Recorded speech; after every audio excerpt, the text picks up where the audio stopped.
Ces derniers jours ont été un véritable enchaînement de déceptions pour Vladimir Poutine. D'un côté, le régime de Bachar al-Assad en Syrie s'est effondré, rendant caduques des années d'efforts et d'interventions russes dans la région. C'est une débâcle majeure qui mérite qu'on s'y attarde davantage dans un futur proche. Mais aujourd'hui, c'est pas ce dont on va parler. Ce dont il s'agit aujourd'hui, c'est de la stratégie du Kremlin en Roumanie qui a également subi un revers cinglant. Cette manœuvre comparable à une OPA hostile visant à contrôler le pays s'est heurtée à une opposition inattendue, la Cour constitutionnelle roumaine. Le 6 décembre, celle-ci a pris une décision exceptionnelle en suspendant les élections présidentielles. La raison ? Une ingérence directe orchestrée par Moscou. Les services de renseignement roumains ont révélé que le Kremlin avait mis en place une vaste campagne de communication destinée à manipuler le scrutin. Résultat, une marionnette de Moscou a remporté la victoire dès le premier tour, financée directement par des fonds russes. Un cas flagrant de guerre hybride et d'ingérence électorale. Cette situation soulève une question essentielle. Que s'est-il exactement passé en Roumanie et pourquoi Poutine cherche-t-il à prendre le contrôle de ce pays ? Pour comprendre, il faut se pencher sur le contexte géopolitique actuel qui évoque parfois les tensions de la guerre froide.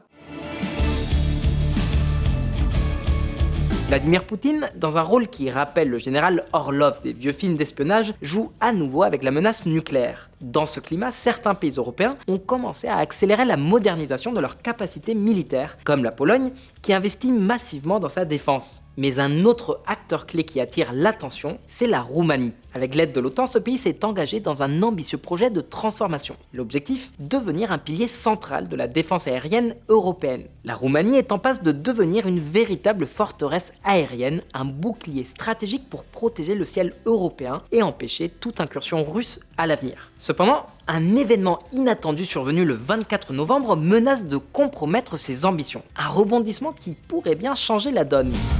Choc alors qu'un indépendant pro-russe remporte le premier tour des élections roumaines. Effectivement, Vladimir Poutine a misé sur un autre candidat pro-russe en Roumanie, Călin Georgescu. Cet ancien rapporteur spécial de l'ONU a surpris tout le monde en remportant le premier tour de l'élection présidentielle alors que personne s'y attendait réellement.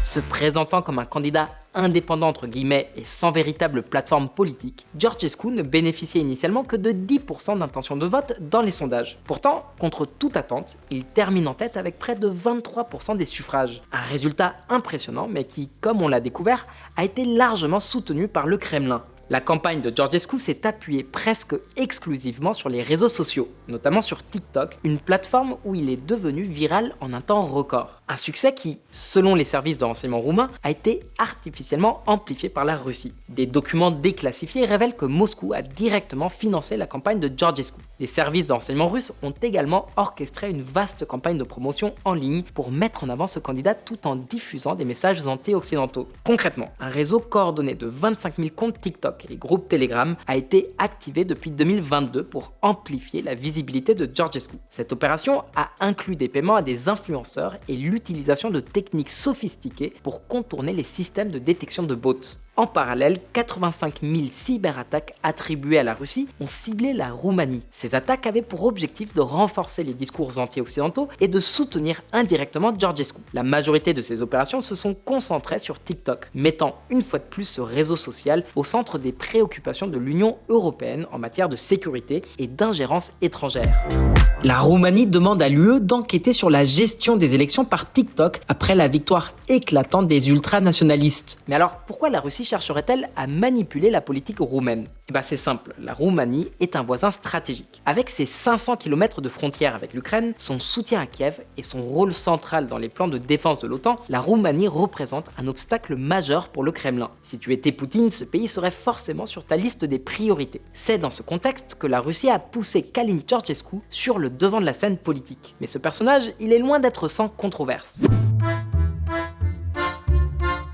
En 2022, des procureurs roumains ont enquêté sur lui pour avoir fait l'éloge de Ion Antonescu, l'ancien premier ministre roumain pendant la Seconde Guerre mondiale, tristement célèbre pour sa collaboration avec les nazis et son rôle actif dans l'Holocauste en Roumanie. Ce qui est ironique, c'est que Poutine s'allie à quelqu'un accusé de sympathie néo-nazie tout en prétendant dénazifier l'Ukraine. Encore une fois, un exemple typique de l'incohérence de Moscou. Mais ce n'est qu'un aspect du problème. Ce qui est encore plus alarmant chez Georgescu, c'est sa proximité idéologique avec Poutine. Il admire ouvertement le président russe et rejette catégoriquement l'OTAN. En 2022, alors que la Russie envahissait l'Ukraine, Georgescu a déclaré que Poutine était l'un des rares vrais dirigeants encore en vie. Et dans le même temps, il n'a pas hésité à critiquer l'OTAN, affirmant que l'organisation ne ferait rien pour protéger la Roumanie si elle était attaquée. Ce qui reste surprenant, c'est que ce candidat pro-russe ait pu obtenir autant de soutien dans un pays comme la Roumanie, où l'opinion publique est majoritairement hostile à Moscou. Comment un tel paradoxe est-il possible? Eh ben,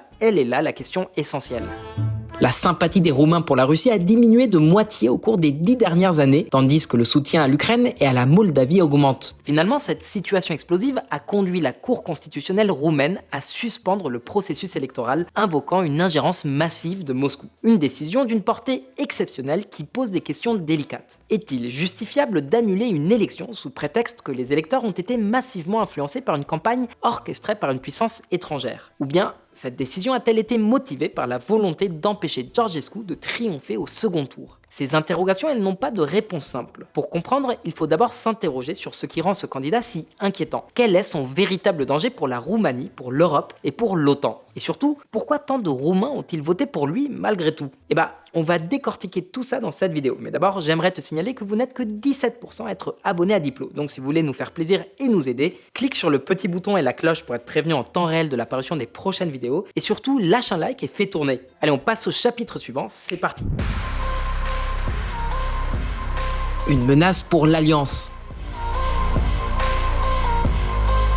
Le second tour des élections présidentielles roumaines était prévu pour le 8 décembre. Mais à peine 48 heures avant cette échéance cruciale, un événement majeur est venu bouleverser la donne. La Cour constitutionnelle de Roumanie annule le premier tour de l'élection présidentielle après les révélations d'une campagne d'attaque hybride russe. Georgescu devait affronter Yelena Lasconi lors d'un duel serré au second tour. Lasconi, candidate de l'Union Sauvons la Roumanie, représentait une alternative clairement pro-Union européenne et pro-OTAN, à l'opposé des positions ouvertement pro-russes de Georgescu. Selon de nombreux analystes, Lasconi aurait été la grande favorite pour remporter ce second tour. Mais la Cour constitutionnelle, sans doute échaudée par les événements du premier tour et les risques d'une nouvelle manipulation, a préféré ne pas prendre de risques. Après tout, au vu des ingérences constatées dans d'autres élections, rien ne garantissait un résultat transparent. La victoire de Georgescu aurait été perçue comme une catastrophe pour la Roumanie. Pourquoi? Eh bien parce qu'elle aurait permis à la Russie de réaffirmer son influence dans la région, notamment en reprenant le contrôle stratégique de la mer Noire. Un tel scénario aurait eu des conséquences désastreuses, particulièrement pour l'Ukraine qui aurait été encore plus vulnérable face aux ambitions du Kremlin. En 2022, tu te souviens peut-être, les prix du pain, de l'huile de tournesol et des pâtes ont explosé un peu partout en Europe. On l'a clairement ressenti dans nos portefeuilles. La raison était simple, la production et l'exportation de céréales ukrainiennes avaient été suspendues pendant un bon moment. C'est pas anodin puisque l'Ukraine est l'un des plus grands greniers à céréales du monde. Un blocage de ces exportations avait donc des conséquences logiques sur l'économie mondiale. Heureusement, après quelques mois, les prix ont fini par se stabiliser. Comment? Eh bien grâce à un accord entre la Russie et l'Ukraine. Dès l'été 2022, en pleine invasion, les deux pays ont signé un pacte pour permettre la reprise des exportations de céréales ukrainiennes. Comment? Eh bien grâce à un accord entre la Russie et l'Ukraine. Dès l'été 2022, en pleine invasion, les deux pays ont signé un pacte pour permettre la reprise des exportations de céréales ukrainiennes. Cet accord, connu sous le nom d'initiative céréalière de la mer Noire, a permis de limiter les dégâts sur le marché alimentaire mondial. Grâce à cette initiative, les navires marchands ukrainiens ont pu reprendre la mer et les prix de nombreuses céréales, comme le blé, ont enfin chuté. Le monde a pu respirer un peu. Mais cette stabilité pourrait à nouveau voler en éclats et les prix grimper en flèche. La raison? Eh ben l'éventuelle arrivée au pouvoir de Călin Georgescu en Roumanie. Et là, tu te demandes sûrement, quel est le lien entre ce candidat et de nouveaux blocages pour les exportations ukrainiennes de céréales? En réalité, eh ben, il y a bien plus qu'il n'y paraît au premier abord. Faut savoir que l'accord entre la Russie et l'Ukraine pour faciliter ces exportations n'a duré qu'un an. Une fois l'initiative céréalière de la mer Noire tombée à l'eau, sans mauvais jeu de mots, les navires ukrainiens se sont retrouvés à nouveau sous pression. Ils ont été harcelés non seulement par des navires de guerre russes, mais aussi par des drones et des avions. Face à cette situation critique, Kiev a trouvé une nouvelle bouée de sauvetage. La Roumanie est intervenue, pas en affrontant directement Moscou, mais en facilitant massivement l'exportation de céréales ukrainiennes par ses propres ports de la mer Noire. Ce soutien est crucial, parce que ces exportations représentent l'une des dernières planches de salut économique de l'Ukraine. La Roumanie a donc joué un rôle clé en prenant des mesures concrètes pour aider Kiev à contourner les blocages russes. Voilà pourquoi l'avenir de la Roumanie, avec un personnage comme Georgescu, soulève autant d'inquiétudes. Compagnie maritime ukrainienne. Le port roumain de Constanța va augmenter sa capacité de transport de céréales ukrainiennes. La Roumanie a pris une décision cruciale. Elle a cédé une partie de son principal port marchand de la mer Noire, le port de Constanța, à l'Ukraine. C'est ce qui a permis aux marchandises ukrainiennes de transiter de manière beaucoup plus sécurisée jusqu'au détroit du Bosphore, la seule voie de sortie de la mer Noire contrôlée par la Turquie. Alors pourquoi est-ce que ça offre plus de sécurité? Déjà parce que ce corridor via Constanța permet de contourner directement les zones où les navires ukrainiens risquent d'être attaqués par la Russie. Les exportations peuvent ainsi continuer à affluer malgré les tensions dans la région. Les petits navires ukrainiens acheminent leurs marchandises jusqu'au port de Constanța, où elles sont ensuite chargées sur de plus gros cargos. Ces derniers empruntent ensuite principalement les eaux territoriales roumaines et aussi un peu celles de la Bulgarie, un autre membre de l'Union européenne et de l'OTAN. Grâce à ce dispositif, la Roumanie a joué un rôle crucial pour sauver le commerce de céréales ukrainiennes. Ce corridor sécurisé a permis à Kiev de maintenir son économie à flot et de conserver une source de revenus vitale pour le pays. Mais aujourd'hui, cette dynamique est en danger. Pourquoi?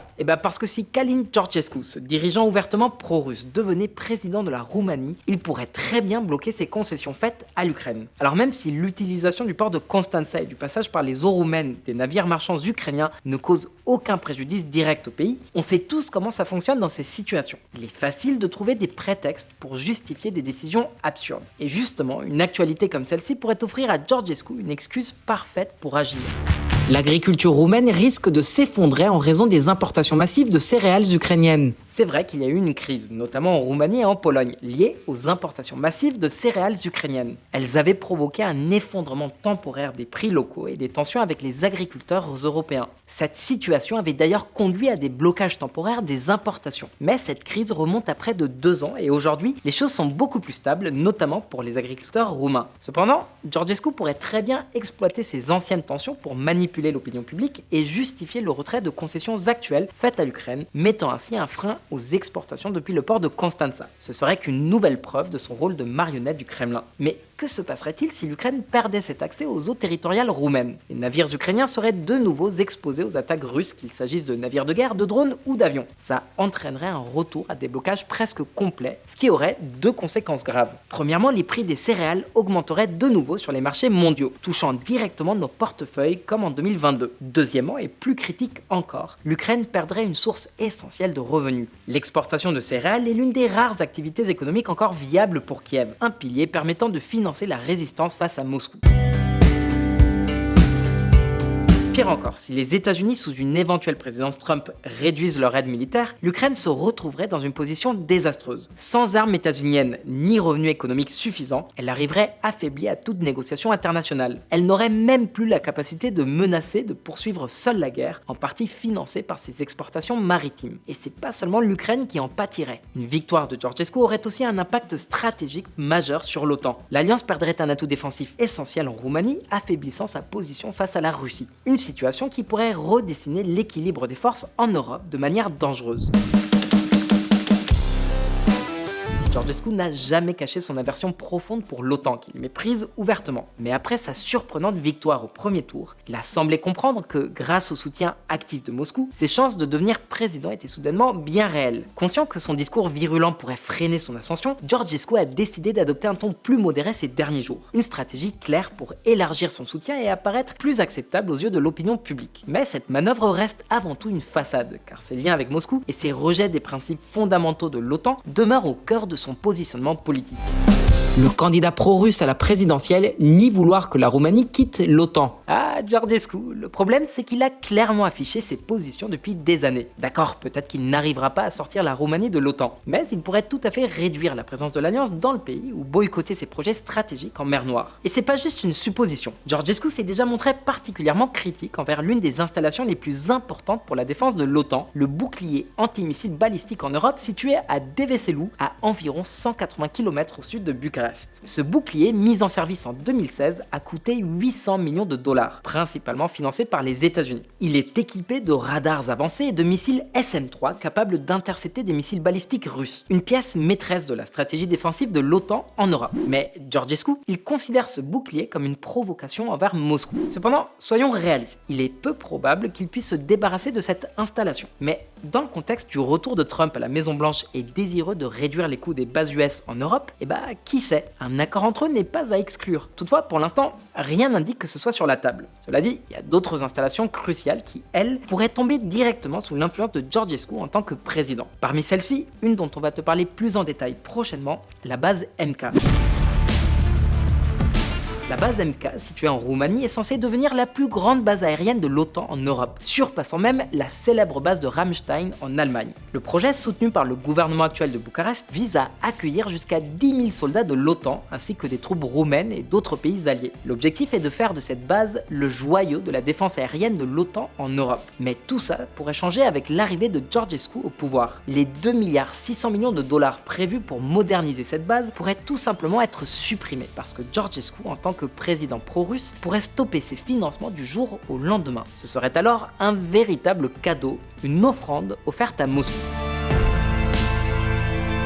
Alors pourquoi cette base est-elle si stratégique? En fait, elle a été conçue pour contrer l'influence de la Russie en mer Noire. Pas forcément pour attaquer, mais pour maintenir les forces russes à distance et agir comme un contrepoids. Si la base n'est pas construite, ça offrirait à Poutine une occasion en or pour renforcer sa domination sur cette zone clé. En fait, sans une présence robuste de l'OTAN, Moscou pourrait reprendre ses opérations de harcèlement et d'abattage dans la mer Noire. Et c'est pas tout. Si la guerre en Ukraine venait à se terminer, les analystes craignent que la Russie ne profite de cette période pour reconstruire sa flotte de la mer Noire, lourdement endommagée par les attaques ukrainiennes. Faut rappeler quand même qu'un tiers de cette flotte a été détruite pendant le conflit, sans une OTAN vigilante, en particulier en Roumanie. La tâche de dissuasion contre une Russie réarmée deviendrait bien plus compliquée. C'est pour cela que la victoire de Georgescu pourrait représenter un casse-tête stratégique monumental, non seulement pour l'Ukraine, mais aussi pour l'ensemble de l'OTAN. Pourtant, 23% des Roumains ont voté pour lui, mais ça soulève une question évidente. Pourquoi? Le point de vue de Georgescu, notamment son rejet de l'OTAN et son alignement sur la Russie, ne reflète pas l'opinion générale des Roumains, qui restent majoritairement favorables à l'alliance et solidaires de l'Ukraine. Alors, comment a-t-il pu gagner le premier tour? Est-il vraiment si facile de manipuler des millions d'électeurs? Pour le comprendre, faut examiner ça de plus près. On en a ras-le-bol. Il semblerait que la victoire de Georgescu au premier tour reflète avant tout une lassitude générale chez les Roumains. C'est pas tant un élan pro-russe qu'un profond ras-le-bol de la situation actuelle dans le pays. Mais pourquoi ce découragement? À cause de la situation économique du pays. La Roumanie reste le pays le plus pauvre de toute la zone euro, un statut qu'elle conservera tant que la Bulgarie ne rejoint pas cette union monétaire. Les chiffres parlent d'eux-mêmes. Sur une population de 19 millions d'habitants, 32% des Roumains sont menacés de pauvreté ou d'exclusion sociale. Certes, il y a eu des améliorations. Ces dernières années, les salaires ont connu une hausse significative, permettant à certaines familles de sortir de la précarité. Par exemple, en 2023, les revenus mensuels des ménages ont augmenté de plus de 12%. Mais cette augmentation reste nominale, puisqu'en réalité, l'inflation a absorbé ces gains. Les prix élevés ont continué de peser sur le quotidien des Roumains, annulant les bénéfices des hausses des salaires. Résultat, un sentiment de stagnation et de frustration économique qui a poussé de nombreux électeurs à se tourner vers un outsider comme Georgescu, non pas pour son programme, mais par rejet de l'ordre établi. L'inflation en Roumanie reste la plus élevée de toute la zone euro, atteignant 5,4%. Pas étonnant que plus de 70% des Roumains considèrent cette question comme leur préoccupation principale. Et devine qui a basé l'essentiel de sa campagne sur ce thème jusqu'à en devenir obsédant? Georgescu. Sur ce point, c'est difficile de lui reprocher cette stratégie, puisqu'elle a fait écho à la réalité vécue par une grande majorité de Roumains. En fait, près de 90% des ménages roumains déclarent avoir dû réduire leurs dépenses domestiques, qu'il s'agisse d'acheter moins d'appareils électroménagers, de vêtements ou de meubles. Face à cette pression économique, beaucoup d'électeurs ont décidé d'envoyer un message clair aux partis traditionnels en votant pour des alternatives non conventionnelles comme Georgescu. Un vote contestataire, mais aussi un signal d'alarme pour les grandes formations politiques. Cependant, ce ras-de-bol ne se limite pas à l'économie. Une autre raison majeure de sa victoire est la lassitude généralisée envers la classe politique. Les Roumains semblent désabusés, non seulement par la stagnation économique, mais aussi par ce qu'ils perçoivent comme une corruption et une inefficacité endémique. Pour comprendre, suffit de regarder de plus près.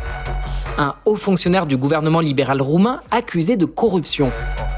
Le Premier ministre Marcel Ciolacu impliqué dans le scandale Nordis. Que ce soit à gauche ou à droite, la corruption est un fléau qui semble inextricable en Roumanie. Les électeurs en sont témoins depuis des années. Dernièrement, l'affaire Nordis a encore renforcé ce sentiment de désillusion. Ce scandale impliquant un conglomérat immobilier accusé d'avoir vendu frauduleusement les mêmes appartements à plusieurs acheteurs a éclaboussé l'ancien Premier ministre socialiste Marcel Ciolacu. Mais c'est pas un cas isolé. En 2016, Vasil Blaga, alors chef de l'opposition conservatrice, a dû démissionner pour des faits de corruption. En 2019, c'était au tour de Liviu Dragnea, président du Parti social-démocrate, d'être envoyé en prison pour des pratiques similaires. Ces exemples ne sont que la pointe de l'iceberg dans un système gangréné. Face à une telle lassitude, il n'est pas surprenant que les électeurs aient choisi de sanctionner les partis traditionnels en se tournant vers une figure comme Georgescu. Mais cette situation nous rappelle une leçon essentielle. La démocratie ne se limite pas à voter tous les quelques années. Si les institutions ne répondent pas aux attentes des citoyens et que les problèmes structurels comme la corruption ne sont pas résolus, le terrain devient fertile pour le populisme. Et dans le pire des cas, un candidat comme Georgescu, perçu comme un agent d'un régime autoritaire et répressif comme celui de la Russie, peut arriver au pouvoir et menacer les libertés fondamentales. En Roumanie, les élections présidentielles ont été annulées, déclenchant un débat intense. D'un côté, il est indéniable que la Russie a tenté de détourner le processus électoral en finançant illégalement Georgescu et en diffusant des messages trompeurs via des réseaux sociaux et des cyberattaques. Ça constitue clairement une atteinte à l'intégrité des élections. D'un autre côté, Moscou n'a pas été accusé de manipuler directement les votes ou de falsifier le décompte. En fin de compte, ce sont bien les Roumains eux-mêmes qui ont voté pour Georgescu. Cette situation soulève donc des questions cruciales. La suspension électorale était-elle vraiment justifiée? Quels impacts cette décision aura-t-elle sur la société roumaine? Et toi, t'en penses quoi? Écris ton avis dans les commentaires. On espère que cette vidéo t'a plu. Si c'est le cas, pense bien à t'abonner, à liker et à partager. Et nous, on te dit à très vite pour plus d'actu. Allez, à ciao, bonsoir.